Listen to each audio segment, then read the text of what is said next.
Welcome to செல்வி சமையல். இன்றைக்கி செல்வி சமையலில் நம்ம ஒரு சூப்பரான காரசாரமான கத்தரிக்காய் கடைசல் தாங்க பார்க்க போகிறோம். சாதத்துக்கு சூப்பராக இருக்குங்க. எந்தவித சைடிஷும் இல்லாமையே சாப்பிட்ற அளவுக்கு டேஸ்ட்டாக இருக்குங்க இந்த கத்திரிக்காய் கடைசல். இதே மாதிரி நீங்கள் ஒரு தடவை ட்ரை பண்ணி பாருங்கள், டேஸ்ட்டு சூப்பராக இருக்கும். வாங்க இப்போ நம்ம காரசாரமான கத்தரிக்காய் கடைசல் செய்ய என்னென்ன பொருட்கள் தேவைன்னு பார்ப்போம். அதுக்கு நான் முதல்ல 1/2 கிலோ கத்தரிக்காய் எடுத்துருக்கேங்க.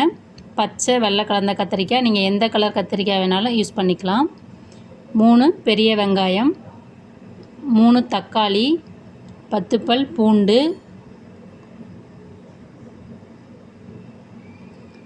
புதினா கொத்தமல்லி இலைகள் சிறிதளவு, 6லேருந்து 7 காய்ந்த மிளகாய், 2 டீஸ்பூன் குழம்பு மிளகாய்த்தூள், புளி ஒரு சிறிய நெல்லிக்காய் சைஸ் அளவு, கடுகு உளுத்தம்பருப்பு தாளிப்புக்கு 1 டீஸ்பூன், 2 டீஸ்பூன் மிளகாய்த்தூள், உப்பு சுவைக்கேற்ப, மஞ்சள் தூள் 1/2 டீஸ்பூன், கருவேப்பிலை இலைகள் ஒரு 3 கொத்துங்க. வாங்க இப்போ நம்ம முதல்ல இதை வேக வச்சு தான் கடையணும். அது ஒரு வானலை அடுப்பில் வச்சுக்கலாங்க. நம்ம எடுத்து வச்சுருக்கிற 1/2 கிலோ கத்தரிக்காவை நான் சின்ன சின்ன க்யூப்ஸாக கட் பண்ணி வச்சுருக்கேங்க. அதை அந்த வானலில் ஆட் பண்ணிக்கலாம். அது கூட நம்ம பெரிய சைஸ் பெரிய வெங்காயம் 3 பொடியாக கட் பண்ணி ஆட் பண்ணிக்கலாங்க. 3 தக்காளி எடுத்து வச்சுருந்தோம், அந்த தக்காளியவும் கட் பண்ணி ஆட் பண்ணிக்கலாங்க. நான் அடுப்பை ஆன் பண்ணலை, ஆன் பண்ணாமல் தான் இந்த பொருட்களெல்லாம் சேர்த்துட்ருக்கேன். காரத்திற்காக 6லேருந்து 7 காய்ந்த மிளகாய்ங்க. விதையை நீக்க தேவையில்லை, விதையோடு போடுங்க. அப்போ தான் காரமாக இருந்தால் தான் சாதத்துக்கு டேஸ்ட்டாக இருக்கும். 2 டீஸ்பூன் குழம்பு மிளகாய் தூள் ஆட் பண்ணிக்கிறேன். மஞ்சள் தூள் 1/2 டீஸ்பூன் ஆட் பண்ணிக்கிறேன். ஒரு சிறிய நெல்லிக்காய் சைஸ் அளவு புளி ஆட் பண்ணிக்கிறேங்க. புளி நிறையா தேவைப்படாது, கம்மியாக மட்டும் சேர்த்துக்குங்க.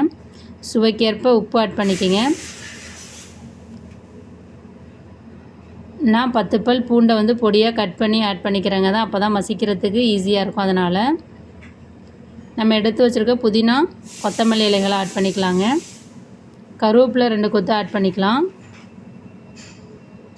இப்போ தேவையான அளவு தண்ணி ஒரு 300 ml போல் தண்ணி ஆட் பண்ணிக்கலாங்க. இந்த அளவுக்கு ஒரு 300 ml தண்ணி ஆட் பண்ணுங்கள். ஆட் பண்ணிவிட்டு நல்லா மிக்ஸ் பண்ணுங்கள். நான் இன்னும் அடுப்பு ஆன் பண்ணலை. நல்லா மிக்ஸ் பண்ணி விடுங்க எல்லா காய்கறியும். மிக்ஸ் பண்ண பிறகு ஒரு 3 டீஸ்பூன் ஆயில் ஆட் பண்ணிக்கிங்க.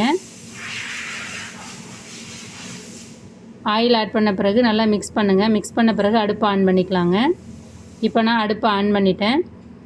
எனக்கு ஒரு 15 நிமிஷம் வேகிறதுக்கு ஆனதுங்க. நல்லா மாவு மாதிரி குழஞ்சி நல்லா வெந்து வரத்துக்கு. இப்போ நல்லா கொதிக்க ஆரம்பிச்சிச்சு. இடையில கிண்டி விட்டு பாருங்கள்.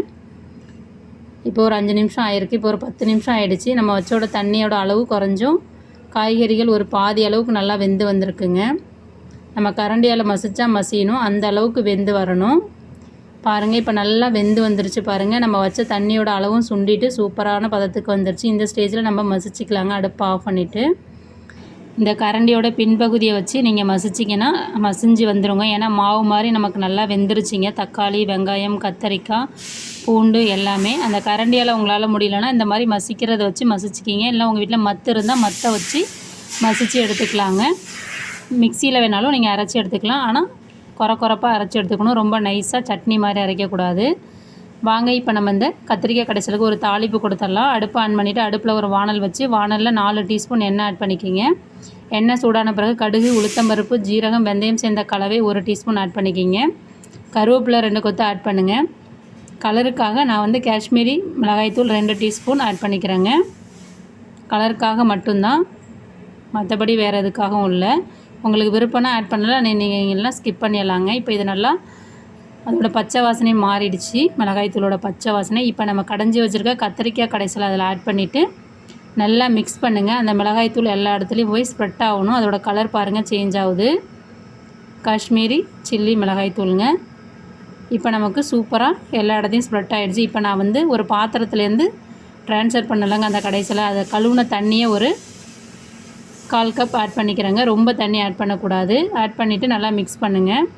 ஒரு 2லேருந்து 3 நிமிஷம் நல்லா கொதிக்க விடுங்க. இப்போ நல்லா 2லேருந்து 3 நிமிஷம் ஆகிடுச்சு. நல்லா கொதிச்சிருச்சு. கலரும் சூப்பராக இருக்குது. இதோட மனமும் செம்மையாக இருக்குங்க. நீங்கள் சாப்பாடு கூட வச்சு சாப்பிட்றப்ப தான் தெரியும் அதோட ருசி எப்படி இருக்குன்னு. இப்போ நமக்கு சூப்பரான சுவையான காரசாரமான கத்தரிக்காய் கடைசல் தயாராகிடுச்சிங்க.